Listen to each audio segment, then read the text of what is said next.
today for ADG Pro, we're going to be taking a look back at MechWarrior 2. Now, this game was freaking phenomenal when it launched back in the mid-90s and was way ahead of its time technically, offering impressive visuals and strong simulation aspects, which the average person probably didn't even notice or didn't even realize was intentional, like how the playing of sound effects are delayed based on how far away the actual source of a sound is. Well, that's keeping in mind that sound takes just under 3 seconds to travel a single kilometer. But for as impressive as the game is, it has some underlying issues, and one of them that's always bugged me are the weapons. Now, not the weapons themselves, which actually also feels slightly off owing to the limitations of the engine, but more specifically the weapons' stats. Now, I never played the BattleTech tabletop game, but was always under the impression that the stats presented here in Mech 2 were directly copied from that game system. So, before we discuss anything, let's run a quick comparison and see if the weapon stats presented in Mech 2 follow suit with the weapon stats from the actual BattleTech literature, keeping in mind that you only play as the clans in Mech 2, and thus all the tech here should be clan tech as opposed to inner sphere tech. Well, initial impressions are promising. The numbers match precisely for both the heat and damage values, at least as far as the MechLab is concerned, but those range values are interesting.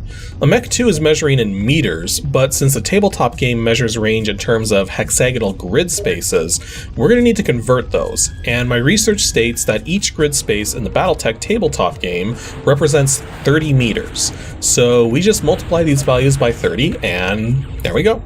Now, right off the bat, we're seeing some discrepancies here with the range values, as all of them are much smaller than Mech 2 has them assigned. But that's not too big a deal if it's been done for sake of balancing, but it does create some curious contradictions, such as how streak SRMs have the same range as regular SRMs, despite the official stats showing streak SRMs to have a slightly longer range owing to their homing capabilities, or how the Gauss Rifle has been given an exceptionally long range despite the XAC2 having the actual longest range of all the weapons presented on the tabletop side of things. Also, we're only really concerned with heat, damage, and range, as those are the three values which are most at play in the simulation side of things. The mass, critical slots, and ammo considerations are more so in play here in the MechLab, and those numbers are all spot on. But before we can start testing things in the sim, we have to do a little prep work so that we have an easier time of this. The only way to create a custom mission in Mech 2 is to set up what's referred to as a Trial of Grievance. Well, in this mode, you select a planet to battle on, set up your team, set up the opponent's team, and then face up to 5 copies of the opponent's team.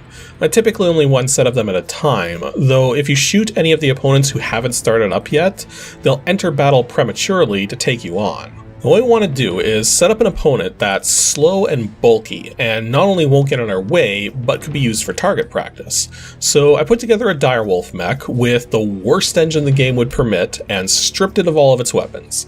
Of course, this didn't stop the game's AI from piling it straight in my face as I was trying to test stuff. So I went back to the MechLab and additionally stripped all the armor off one of its legs, so that I could shoot that leg out right at the start of a mission and then just leave the mech to sit while I did my testing. Now firstly, let's test some range values. I decided to go with some ER large lasers first, as they're one of my favorites in this game. Now, the way the targeting reticle works with lasers and guns is that it starts off green, but when you have a target selected, place your targeting reticle inside the target's valid bounding area, and you're in range to hit the target with your currently selected weapon, the reticle will turn red. At least, in theory, that's how it's supposed to work. Unfortunately, thanks to how jump jets work in this game, getting precise range values tested is relatively easy, and with the large lasers, we see that the reticle turns red at around 1060 meters, so a little further out than the 1019 claimed in the MechLab, except, well, our lasers aren't hitting the direwolf. I decided to start closing distance slowly, and it actually took quite a number of increments and test firings before I finally started hitting the direwolf around 910 meters. So yeah, that's a full 110 meters less range than I supposedly had according to the range finding mechanic. I also remembered that the simulation tries to emulate different environments and the effects of those environments on weapon ranges, so I decided to test out the large lasers on a different map as well, and sure enough, yeah, the rangefinder didn't turn red until about 986 meters, and my shots didn't start impacting until 860 meters. Not to mention, when I do the math, those variations do not match up very well, suggesting that one of the calculations for determining range is actually bugged, either the one for the rangefinder or the one which actually determines how far the shots can travel. However, I'm pretty sure it's the rangefinder that's bugged up. See, something I noticed while testing is that the size of the objects being targeted affects the rangefinder, as the larger an object is, the further you can be from it while still having the rangefinder light up red. But the range you can actually hit a target from is still the same as with other targets in the area, regardless of when the rangefinder lights up. So yeah, something is up with the rangefinder math, and explains why it doesn't seem to be working as it should. Well, at least with the large lasers, but we'll see how the rest of the weapons fare in a bit. Before moving on with the other weapons, I felt it important to establish how the other stats were faring. So next, I tested damage output. A lot of my footage is captured in the canyons of planet Manadorf, because this particular mission area has a series of bridge-like structures, all copy-pasted into a row, all with the exact same amount of hit points. So they make perfect targets for testing damage output. And with the large lasers in particular, it took 7 shots to take one of these out. So if the damage values are to be believed, these structures have a hit point count somewhere between 61 and 70. I also tested out heat buildup by using a mech equipped with a minimum quantity of single heat sinks, as opposed to double heat sinks, thus minimizing the rate of heat decay. Based on this, along with firing lots of lasers simultaneously, I was able to figure out that the temperature gauge at the bottom goes fully yellow at 100 units of heat, and fully red at 200 units of heat. So yeah, the large lasers were reporting their heat values correctly, as far as I could tell. Next, I moved on to testing some more lasers, specifically the ER medium lasers and ER small lasers. With the medium lasers, the reticle went red at 550 meters, but I couldn't actually hit anything until 415 meters. And with the small lasers, the reticle went red at 247 meters, but I had to get all the way up to 120 meters before they'd hit anything. So yeah, given how similar the error in distance is, despite the 3 laser sizes having very different ranges, it kind of suggests that the calculation to determine when to make the rangefinder light up is taking the target size and multiplying it to a substantially bigger size than it's supposed to be. Well, at least with the lasers. Since the large lasers tested very accurately for heat, I decided to skip the heat checks for now to do a more meaningful comparison later, and opted instead to focus on damage. Now, using the medium lasers, it took 10 hits to take out one of these pylons, which actually factors in perfectly with the 7 hits taken by the large lasers, suggesting they have somewhere between 64 and 70 hit points. The small lasers were going to be the interesting factor, and those took 17 hits. Okay, that's really interesting because that shouldn't be possible, since if the small lasers are doing 5 points of damage, like they're supposed to, that would mean these pylons have between 81 and 85 hit points. Now, it's not a range thing either. I tested at a comfortable distance and point blank, and it takes the same amount of hits every time with every weapon. However, if we assume the small lasers are doing 4 points of damage, not 5, then the valid range of hit points for these pylons would be 65 to 68, which fits inside the other ranges. So yeah, small lasers are almost certainly doing 4 points of damage. Next up were the pulse lasers. Now these are going to be interesting to test since they fire rapidly, especially the medium and small varieties, and because they supposedly split their damage across 2 separate beams. But first I did a range check. The large pulse lasers lit red at 850 meters and could hit at 715 meters.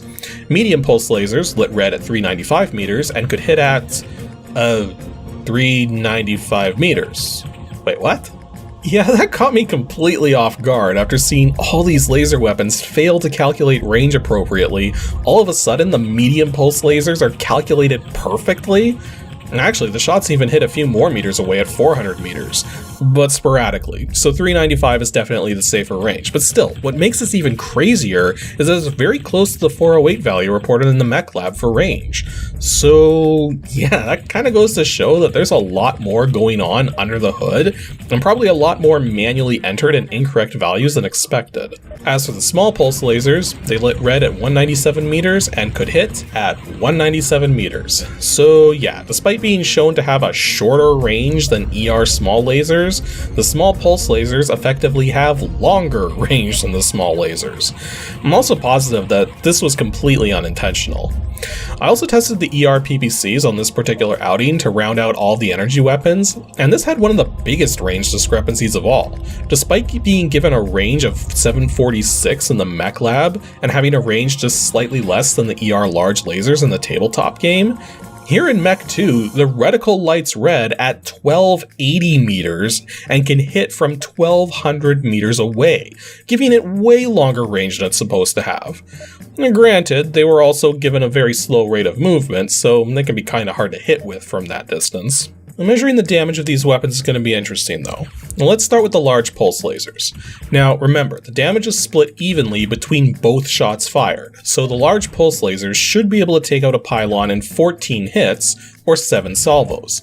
And it actually takes out the pylon on the first hit of the 7th salvo, suggesting a hit point range between 61 and 65, meaning we can now conclusively affirm that these pylons have 65 hit points, as that is the only damage value which makes sense amongst all the weapons used so far. Now, based on that, the medium pulse lasers should have destroyed a pylon in 19 hits or 10 salvos, given that they supposedly have the same damage output as the ER medium lasers, except they didn't. It took either 25 or 26 hits from 13 salvos. It is kinda hard to tell for certain. Now, I should quickly point out that Mech 2 runs on a fixed point game engine, which was common in the 90s due to most CPUs being optimized for integer math, not floating point, making fixed point math the much faster option, at least until Pentium CPUs started becoming more common. In any case, the medium pulse laser is almost certainly doing 5 points of damage per salvo and 2.5 damage per individual hit from those salvos. As for the small pulse lasers, they took 25 salvos, and it was pretty much impossible to see if it was the 49th or 50th hit that did it in. But the math favors 50, as that would round out to 2.6 points of damage per salvo, or 1.3 per hit. As for the PPCs, they only take 3 hits to take out a pylon, meaning they're doing much more than the 15 damage indicated, suggesting a minimum of 22 damage, possibly more, particularly because of the existence of splash damage. Now basically, PPCs and missiles create a burning explosion on impact, which is capable of generating a few extra points of damage more over the normal impact damage over the course of a couple seconds. Now, even though I'm pretty sure splash damage is an additional factor and not a part of the normal damage calculation, I'm including it in the normal damage calculation because the range of splash damage in this game is very small, and if you're hit by a direct impact, you're going to take the full brunt of that splash damage no matter what.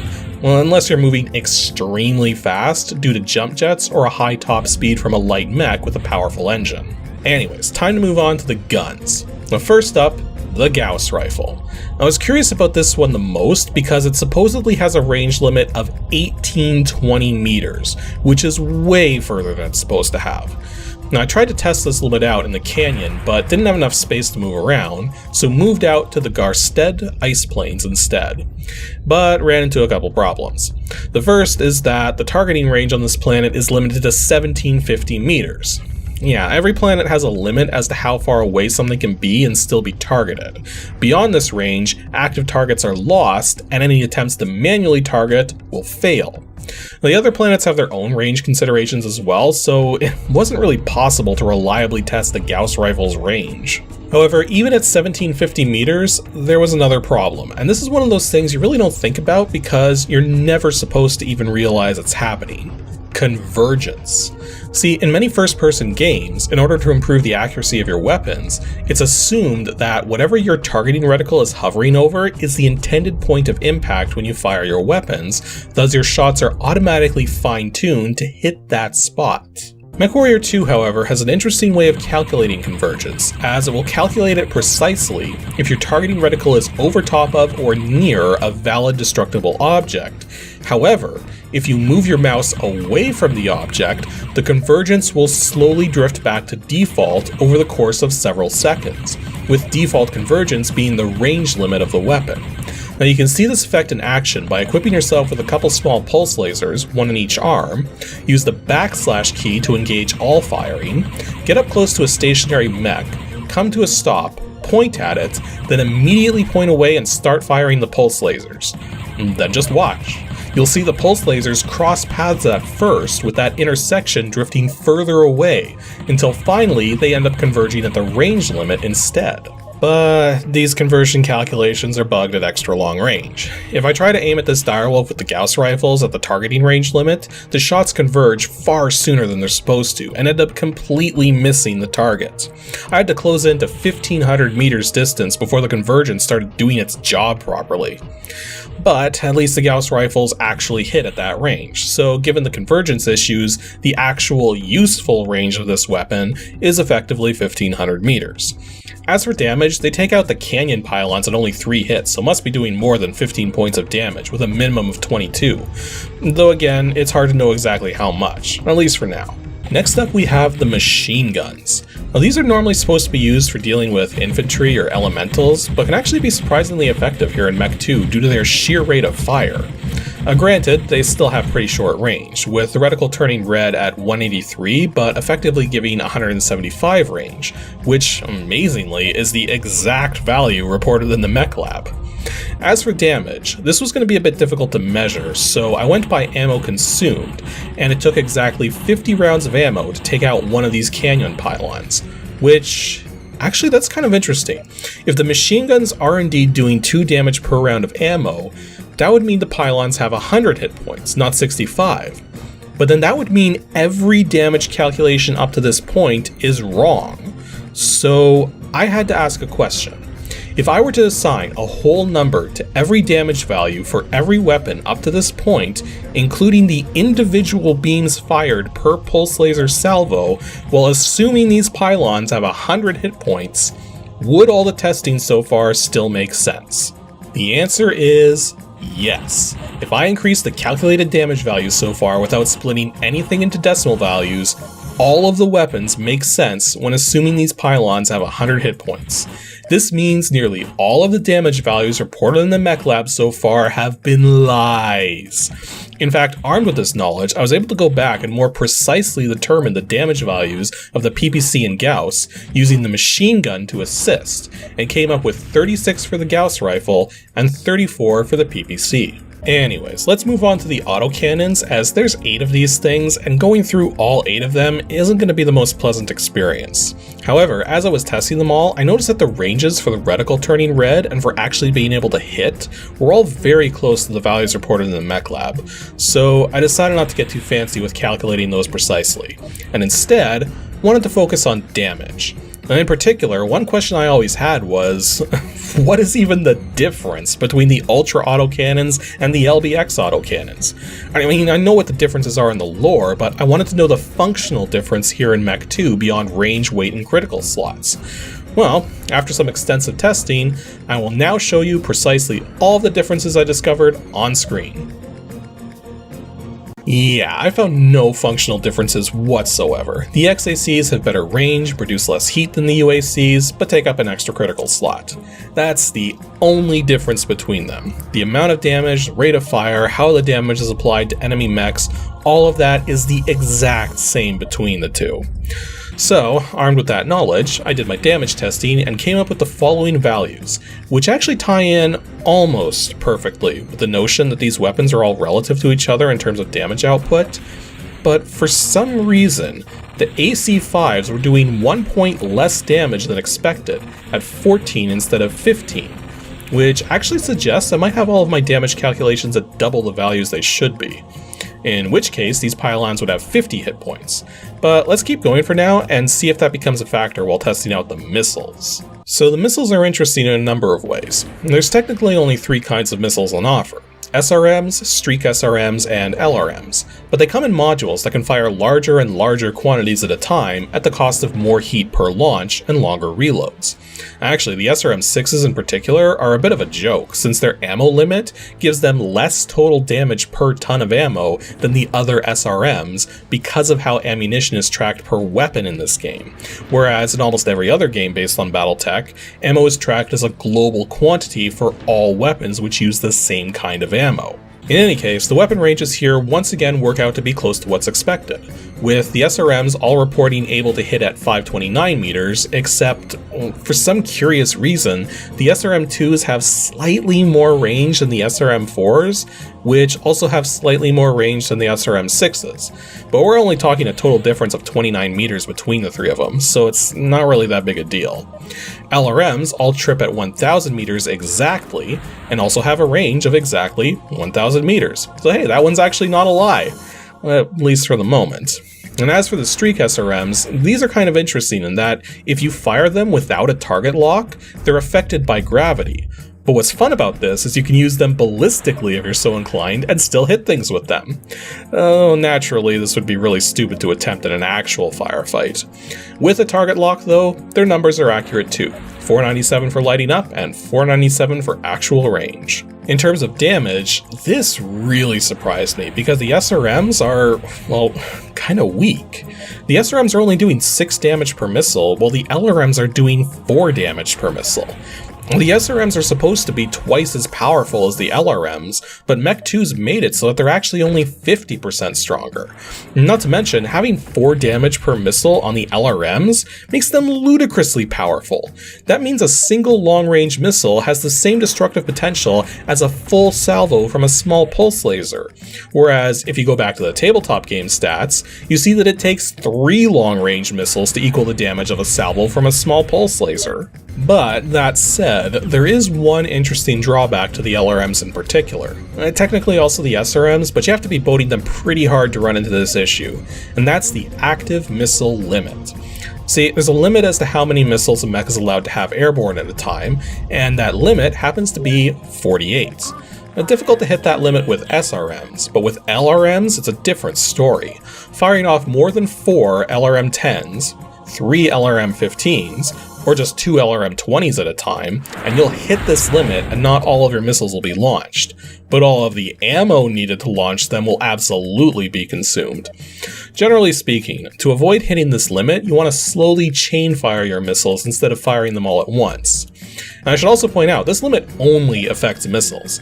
As you can see here, despite hitting the missile limit with my LRM-20s, I'm still able to fire some lasers despite that. And yeah, I had my numbers doubled. The fact that all the results conform to even numbers, even when they shouldn't be doing that, conclusively proves that I have them doubled. So adjusting for that, here are the final results of the testing for the damage values and range values. Now as you can see, these results absolutely fly in the face of not just the tabletop game that they were supposedly based on, but also the values reported in the MechLab to some extent. Now I understand some of these changes might have been for sake of balancing, but I don't know. Some of it seems very arbitrary, and again doesn't explain why the MechLab is reporting them wrong. Also, I could have investigated the heat levels too, but the only weapons heat really makes a big difference with here are the larger LRM launchers and the energy weapons, and my initial testing showed the numbers were pretty accurate. Though, before we close off this video, there are a couple more points to consider. Having this table of properly investigated values is nice and all, but you know what we didn't investigate yet? Deeps. Or rather, DPS, damage per second, the ratio of how much damage these weapons are capable of doing over a period of time, indicating their true destructive potential and efficiency. So, one of my final tests here was to get myself lined up to the same distance from these pylons using the various lasers and pulse lasers to have a shootout. Now, I decided to skip on this part with the ammo-based weapons for a couple of reasons. The first is that missiles have a long reload time, so are more useful to supplement damage when your other weapons are not viable to use in a situation. And on top of that, almost all of the other ammo-based weapons have an extremely high rate of fire, making them far more deadly individually than any of the energy weapons. Even the AC-2s are exceptionally potent.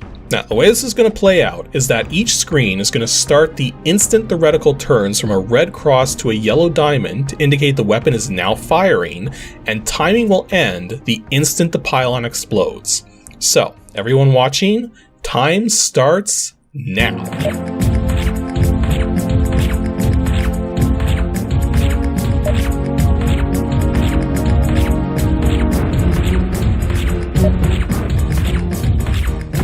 Well now, I'm gonna guess that didn't turn out the way you thought it would. Yeah, the winner of our little shootout in terms of sheer DPS was the medium pulse laser, clocking in at 4.233 seconds, with a damage per second rating of 11.811. That's pretty nuts when you consider that 3 of these weapons, the large laser, large pulse laser, and small pulse laser, all ended up with roughly similar DPS ratings, with the medium laser and small laser having the worst DPS ratings, with the small laser in particular clocking in at 12.267 seconds to finish off its pylon. But remember that all of these weapons build up heat and also have mass, and this is where the notions of balance start to fly right out the window. If we convert the values from damage per second to damage per second per ton, suddenly the smaller lasers fare way better than the others, with small pulse lasers in particular offering the best DPS per ton of weight consumed at 8.523. Now granted, the smaller lasers also have a very short range, so that does kind of counter things a bit, but when you consider that it doesn't take long for 2 mechs approaching each other to get from long to medium to short range, the range benefits fall off very quickly. Not to mention, there's still heat to consider, and after doing the math, I discovered that while the heat values were accurate for the regular lasers, they were not accurate for the pulse lasers. The large, medium, and small pulse lasers are reported to build up 10, 4, and 2 heat units respectively. But doing this test, I discovered the rates were actually 12, 6, and 2. So if we factor this in and come up with the values indicating the amount of heat generated per DPS, we discover that both kinds of large lasers generate similar amounts of heat per amount of damage they can do per second. Medium lasers are slightly more heat efficient than small lasers, but the medium pulse lasers and small pulse lasers are the best for generating less heat per amount of damage per second. So what does this all mean? Well, it means the large laser and large pulse laser are actually really poor picks if you intend to fight at medium range or closer. In those events, the medium and small lasers and pulse lasers are much better choices when grouped together in packs of several. Although realistically, a high caliber autocannon will always do the job way better and without requiring you to turn your mech into a giant heat sink. Which is the way it was always intended to be, given that autocannons have ammo limits to consider. And the very last thing I wanted to do was verify some of the things going on with the weapon ranges based on the maps. Now, since this was going to take a considerable amount of time to go through all 10 of the trial maps and testing range limits on each of them, I decided to limit this test to 4 of the weapons: the PPC, ER large laser, small pulse laser, and an LRM-10. Well, the result of this testing is that there are fluctuations to the range limits for sure, but there's some definite consistency concerns. For instance, the PPC and large laser ranges tended to fluctuate by similar amounts, but the small pulse laser's shortest range also somehow showed up on a map with some of the longest ranges for the other energy weapons. Compounding this though was the LRMs, where I discovered that the planet I was doing most of my testing on happened to be one of the best places for them, where a range of 1,000 meters actually meant a range of 1,000 meters. The only other planet that shared this trait was Dawn. All of the other planets would still light up the target lock at 1,000 meters, but the missiles themselves would disintegrate before reaching that range, with the actual ranges being more like 975 or 950 meters, with some minor fluctuations. The arena on Byarid, however, was practically impossible to test range on though, as the furthest I could get away from a stationary mech was only on the low end of over 900 meters.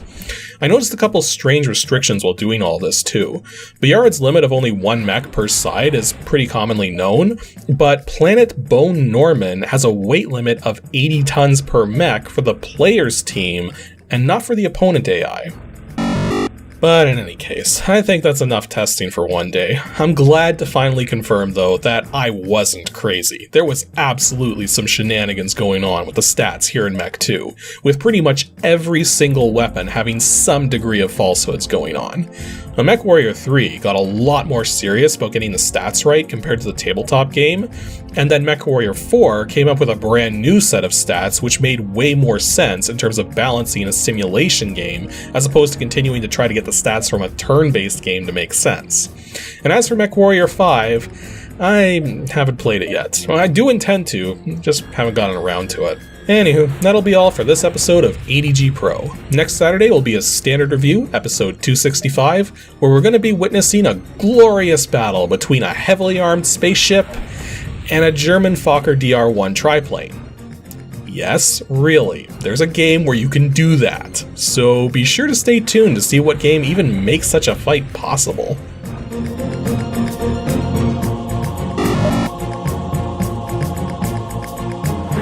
Thanks for watching everyone, and extra special thanks to those of you supporting me on Patreon. Here's just a small random selection of you all.